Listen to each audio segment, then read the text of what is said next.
Ketika dekat dengan Gianna, Regan hanya ingin menyentuh dan menyentuh. Membuat istrinya kelimpungan tidak berdaya. Sekarang mereka berpelukan di atas sofa. Regan merapikan helai-helai rambut Gianna yang berantakan. Dalam temaram, ruangan itu hanya terkena sorot lampu dari ruang makan. Wajah Gianna sangat cantik. Bibirnya masih terbuka, menyisakan napas yang menderu dan deswahan. Kepolosan Gianna mulai hilang, karena Regan yang berpengalaman di atas ranjang. Gianna mendonggak sedikit, menyejajarkan pandangan. Wajah Regan tidak begitu jelas. Apa kamu sedang dalam masa subur? Kenapa Pak Regan bertanya masa suburku? Gianna balik bertanya, yang merasakan usapan lembut di punggung.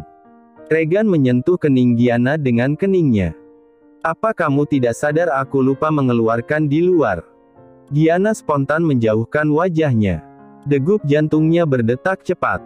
Bagaimana kalau hamil? Kemudian dia mencoba mengingat-ingat tanggal hari pertama haid. Gianna menjatuhkan kepalanya di dada Regan. Bukan masa subur, Pak. Tapi, aku tidak yakin 100%, jawab Gianna. Bagaimana ini, Pak Regan? Kalau kamu hamil, rencana akan berubah total. Regan menarik napas dalam-dalam. Digugurkan dan kita berpisah. Bodoh. Regan menarik tubuh Gianna dengan gemas. Walaupun dia tidak menginginkan kehadiran anak dan hubungan yang lebih serius, Regan tidak mungkin meninggalkan Gianna. Aku tidak sekejam itu, Gia. Keduanya terdiam, tenggelam dalam pikiran masing-masing. Tidak berselang lama, Regan melepas dekapan. Aku akan menyiapkan air hangat. Tunggu di sini. Regan menutupi tubuh Gianna menggunakan kemejanya. Lebih amannya, aku akan mengonsumsi pil kebon atau mencoba cara yang lain, suntik misalnya, cetus Gianna. Regan tidak merespons. Setelah mengenakan celana panjang, dia melangkah ke kamar. Di kamar mandi, Regan mengisi air panas dan dingin bathtub. Seharusnya menyediakan pengaman di mana saja, Gianna benar-benar melumpuhkan akal sehatnya. Pak Regan. Regan menoleh, melihat Gianna dalam balutan kemeja yang kebesaran. Sudah aku bilang tunggu saja. Takut. Gianna tersenyum. Malam itu mereka mandi bersama di dalam air hangat dan limpahan busa. Gianna bersandar di tubuh Regan. Suaminya tadi sempat memijat kedua pundaknya. Lama-lama kita akan jadi ikan duyung, Pak, celetuk Gianna, yang baru pertama kalinya berendam di bathtub. Gianna berdiri, kedua kakinya menginjak ubin. Regan memperhatikan Gianna yang membilas tubuh di bawah shower. Pandangannya beralih pada langit-langit kamar mandi. Makin lama pikirannya makin kusut. Baru beberapa hari bersama Gianna bisa-bisanya melupakan pengaman. Pak Regan, jangan ngelamun, tegur Gianna. Regan pun membilas tubuhnya, segera menyusul Gianna keluar dari kamar mandi. Pak Regan mau tidur di kamarku? Tanya Gianna. Astaga. Ternyata Regan melanggar peraturan sendiri. Mula-mula masalah pengaman, sekarang masalah kamar. Aku bukan mengusir Pak Regan, ucap Gianna. Aku bebas mau tidur di mana saja. Kalau kamu haid, segera kabari aku, ucap Regan. Kalau terlambat juga segera hubungi aku. Regan yang hanya melilitkan handuk di pinggang segera keluar kamar. Di kamarnya sendiri, Regan mengenakan pakaian lalu duduk termenung di sisi tempat tidur. Kegilaan macam apa yang telah aku lakukan? Regan mengusap wajahnya. Tanpa dia sadari bibirnya melengkung senyum membayangkan Gianna hamil, tubuh ramping milik istrinya akan membulat. Sial. Gianna terbangun karena alarm. Bibirnya mendeweswa pelan, dia bisa terlelap di penghujung pukul 2 dini hari. Gara-gara Regan Gianna dihantui pikiran buruk. Di telinga Gianna hanya terngiang, aku tidak sekejam itu, Gia. Ucapan Regan ambigu, tidak kejam dalam hal apa? Ataukah dirinya akan diakui sebagai istri? Membesarkan anak bersama sebagai keluarga yang seutuhnya. Cek. Mimpi kamu, Gi, gumam Gianna pelan. Seusai mandi, Giana yang sudah rapi dengan seragam office girl, melangkah menuju dapur. Makin dekat, hidungnya membaui aroma kopi dan mentega. Di dapur, terlihat Regan duduk di kursi meja makan seraya menekuri tab. Ada roti gandum panggang di piring. "Selamat pagi, Pak Regan," sapa Giana, karena Regan sudah membuat sarapan sendiri. Giana yang tidak selera makan, memilih sereal. Giana duduk di seberang Regan. "Pagi," sahut Regan singkat. Tubuhnya yang tinggi dan kokoh berbalut sweat vest navy, jenis rompi untuk setelan jas, membuatnya makin menawan. Giana memandangi wajah serius sekali terkesan cuek. Tidak ingin berlarut-larut dalam pikiran negatif, Giana segera menghabiskan semangkuk sereal. "Kita berangkat bareng, Gi," ucap Regan datar. "Pak Regan, aku khawatir ada yang melihat kita." Regan mendonggak. "Hari ini kamu tidak turun di halte bus, kamu akan turun dekat perusahaan. Kita tidak setiap hari berangkat bareng. Kecil kemungkinan kepergok." Giana hanya mengangguk pasrah. Selesai sarapan, mereka berdua keluar rumah bersama. Regan membukakan pintu mobil untuk istrinya. "Aku ingin kamu keluar kerja, Gia. Kamu bisa melakukan pekerjaan yang bisa dilakukan di rumah." Seraya menunggu bulan pendaftaran perguruan tinggi dibuka, kata Regan. Giana tidak langsung merespons. "Ada beberapa pekerjaan yang bisa dikerjakan di rumah. Jangan banyak berpikir, awal bulan aku ingin kamu mengundurkan diri. Aku akan mengurus semuanya. Aku tidak mau." Terdengar dengkusan jengkel keluar dari bibir Regan. "Kepala batu." Giana melirik Regan yang sedang menyetir. Jam tangan mahal melingkar di pergelangan tangan. Kemeja putih digulung sampai siku. Penampilan yang sangat paripurna. Kontras dengan seragamnya. Di dekat restoran yang sudah lama tutup, mobil berhenti. Giana segera turun, tanpa berpamitan pada Regan terlebih dahulu. Giana memasukkan kedua telapak tangannya di saku jaket, berjalan di atas trotoar yang basah. Giana menolak berhenti bekerja karena tidak ingin diatur oleh Regan. Untuk urusan pekerjaan dia tidak mau takluk. Pada siang hari, Giana diminta membuatkan kopi oleh Tirta. Kebetulan Giana melewati ruangan Regan. "2 cangkir kopi," kata Tirta. Giana hanya mengangguk, bergegas ke pantry. Dia kembali ke ruangan Regan 10 menit kemudian dengan membawa baki. "Masuklah."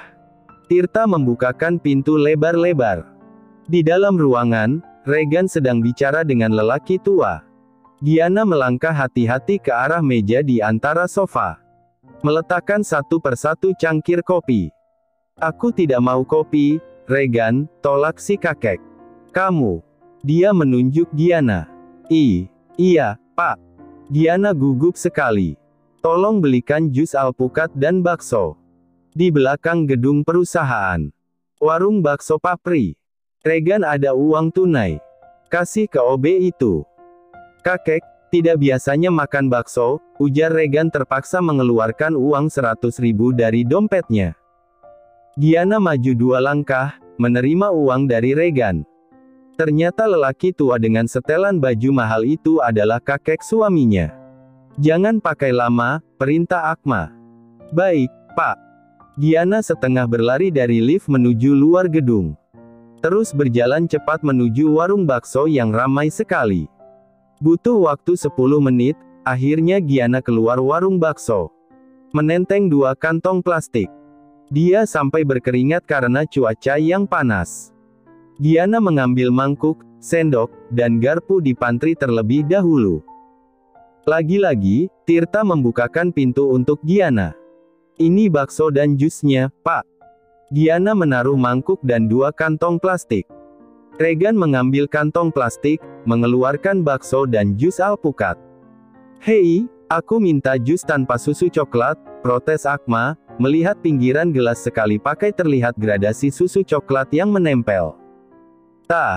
Tadi Bapak tidak memberitahu." "Beli lagi," perintah Akma. "Tanpa susu coklat." "Baik, Pak." Giana kembali ke warung. Dan, saat kembali ke ruangan Regan, Akma mengatakan ingin jus jeruk. Rasanya ingin meledak dan menangis, Gianna menarik napas dalam-dalam seraya berjalan keluar ruangan. Dia juga marah, karena Regan diam saja. Gianna menggenggam uang sangat erat. Begitu lift terbuka, dia langsung masuk. Pintu lift hampir tertutup, ketika ada tangan yang menahan sehingga terbuka lagi. Gianna memandangi suaminya, lalu melengos. Regan berdiri di samping Gianna. Aku akan menyuruh pegawai lainnya. Kamu kembali ke ruanganmu, ucapnya, menahan diri supaya tidak mengusap keringat di pelipis Gianna. Ini pekerjaan saya, Pak, tukas Gianna. Jangan membantah, Gi. Suara Regan terdengar keras di dalam kotak baja itu. Baik, Pak. Lift terbuka, Gianna berjalan keluar duluan. Terus berjalan tanpa menoleh ke belakang. Dia sampai di ruangan khusus para office boy dan office girl. Gianna duduk, dan meneguk air dari botol. Kakek tua itu sangat menyebalkan. Kamu dikerjain Pak Akma, iya? Tanya Bobby. Dulu ada office girl yang mengalami hal sama.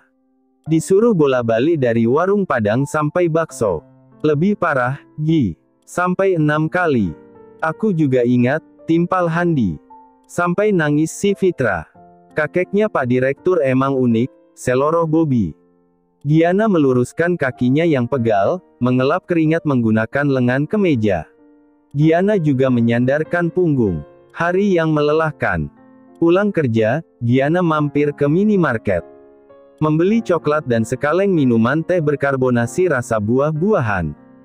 Gianna memutuskan duduk di kursi depan minimarket, menikmati sebatang coklat dan memandangi kepadatan lalu lintas.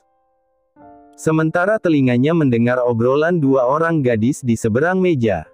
Saat berhubungan, cewek akan menggunakan perasaannya. Terutama cinta, bisa jadi suka. Tanpa itu, dicolek pun nggak mau. Iya, kan? Beda dengan cowok, tanpa melibatkan perasaan tetap bisa menikmati. Gianna meneguk minuman. Apakah dirinya telah jatuh hati pada Regan? Di awal dia sedih, tapi makin ke sini dia menyukai tiap sentuhan Regan. Anakmu berapa, Wen? Rita mengedarkan pandangan di ruang tamu yang minimalis. Mencari-cari foto keluarga. 2. Perempuan semua. Kamu. Wening meletakkan sepiring pisang goreng dan 2 cangkir wedang jahe di meja. Cuma 1. Sibuk terus.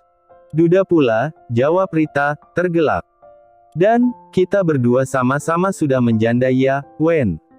Wening memperhatikan Rita yang sangat elegan, wangi parfumnya lembut dan manis seperti coklat. Tapi kehidupanmu lebih bahagia, Rit. Setidaknya suamimu meninggalkan banyak harta, keluh Wening. Tidak seperti yang kamu lihat, Wen. Mau adu nasib, nih. Tantang Rita. Wening tertawa sumbang mendengar sindiran Rita. Mertuaku sampai saat ini, detik ini tidak menyukaiku, ungkap Rita. Kamu, kan, anak petinggi tentara. Kurang apa kamu, Rit? Cantik, kaya, dan pintar. Wening mengernyitkan dahi. Karena bapakku pernah selingkuh. Sebelum menikah, mertuaku menyelidiki latar belakang keluarga. Kata beliau, selingkuh itu gen. Bisa menurun. Ya, Tuhan. Nyatanya sampai suamiku meninggal, aku tidak pernah berpikiran menikah lagi. Mertuaku galak banget. Ibu mertua. Papa mertua, Wen. Mama mertua baik banget, sayang sudah meninggal. Kenapa bukan papa mertua aja yang meninggal duluan, ucap Rita. Karena adu nasib, Wening menceritakan tentang Maena dan Johan. Menyebabkan Rita melongo tidak percaya. Putri bungsuku yang mengupayakan aku bebas. Meminjam uang ratusan juta. Tapi apa, Wen? Aku curiga putriku membayar dengan tubuhnya, lanjut Wening sangat lirih. Karena tidak mungkin ada orang mau meminjamkan uang sebanyak itu, kan, Rit? Rita manggut-manggut. Mencoba menyikapi bijak. Seandainya berada di posisi tersebut, kemungkinan akan melakukan hal yang sama. Aku juga curiga dia sudah keluar dari perusahaan tempatnya bekerja. Putrimu bekerja di mana? Atalanta Atlantis Furniture. Oh, itu perusahaan milik mertua. Aku bisa bantu cek apakah putrimu bekerja atau sudah keluar. Namanya siapa? Giana Larasati. Wen. Rita menghela napas. Seandainya putrimu memang menggadaikan tubuhnya, kamu jangan marah. Posisi Giana pasti sulit. Cek. Yang perlu dijewer itu telinga lelaki yang memanfaatkan situasi. Wening menatap teman lamanya. Dia pikir, Rita akan menganggap Giana perempuan tidak baik seandainya kecurigaannya benar. Tetapi, Rita memandang dari sudut yang berbeda. Aku pulang dulu. Kapan-kapan kamu yang main ke rumahku. Sama Giana juga, aku ingin bertemu gadis manis yang baik dan rela mengorbankan nyawa demi kamu, kata Rita. Iya, nanti aku sampaikan. Wening mengantar sampai halaman rumah. Rita kemana-mana diantar sopir. Wening melambaikan tangan kanannya saat mobil sedan itu mulai melaju. Bu, tamu siapa? Giana. Wening agak terkejut. Teman ibu, Gi. Kamu pulang kerja? Giana mengangguk. Aku mau nginep. Pekerjaan di rumah majikanmu gimana? Hari ini aku libur. Aku lelah banget, Bu. Wajah Giana memang agak pucat. Wening yang khawatir membuatkan segelas teh panas. Tetapi, Giana tidak meminumnya. Langsung berbaring di ranjang setelah mengganti kemeja dengan kaos. Regan masih di kantornya saat Rita masuk ke kantornya tanpa permisi. Regan hanya bisa menghela napas. Kapan bisa ketemu jodoh kalau tiap hari di kantor sampai malam, sindir Rita. Tumben mama datang jam segini. Aku sudah mau pulang, ujar Regan, mematikan lampu meja, lantas meraih jas di gantungan baju. Mama mau tanya tentang perempuan bernama Giana yang bekerja sebagai office girl. Degup jantung Regan melesat cepat. Apa mamanya tahu mengenai Giana? Siapa dia, Ma? Regan berdeham. Apa Giana masih bekerja di perusahaan ini? Aku tidak hafal nama-nama karyawan, kelit Regan. Tirta yang berdiri di ambang pintu menyahut, Giana, Pak Regan. Yang tadi siang disuruh-suruh Pak Akma. Regan pura-pura mengingat. Oh, iya. Tapi banyak yang namanya Giana, kan? Giana Larasati. Itu nama lengkapnya. Benar itu orangnya, Bu Rita. Dia masih bekerja di perusahaan ini, Tirta menimpali. Untuk apa Mama bertanya-tanya? Regan mempersilakan Rita keluar ruangan terlebih dahulu. Mereka berdua berjalan menuju lift, turun ke lantai 1. Rita pun menceritakan tentang Giana yang harus menebus ibunya yang dijual. Juga menceritakan kekhawatiran Wening. Oh, dunia memang sempit sekali. Regan tidak menyangka mamanya mengenal Wening. Mama pingin sekali menjitak, memukul, mencubit lelaki yang memanfaatkan Giana. Seperti apa kira-kira wajahnya? Tapi kecurigaan Wening belum tentu benar, oceh Rita. Regan mengendurkan dasinya. Merasa tersindir. Lebih baik berprasangka baik, Ma. Kamu benar. Nyatanya Giana masih bekerja. Sampai jumpa. Selamat malam, istirahat cukup. Regan mengantar ibunya sampai di lobi. Kemudian ke area parkir. Di dalam mobil, Regan mencoba menghubungi Giana. Gara-gara kakeknya, dia tidak enak hati dan merasa sangat bersalah. 3 kali nada sambung, tidak ada respons. Regan memacu mobilnya keluar area parkir. Gi, aku pulang, Regan mengirim pesan, yang tidak dibaca sampai Regan menghentikan mobilnya di depan rumah. Rumah dalam kondisi gelap. Di kamar, di dapur, di ruang keluarga, tidak terlihat Giana.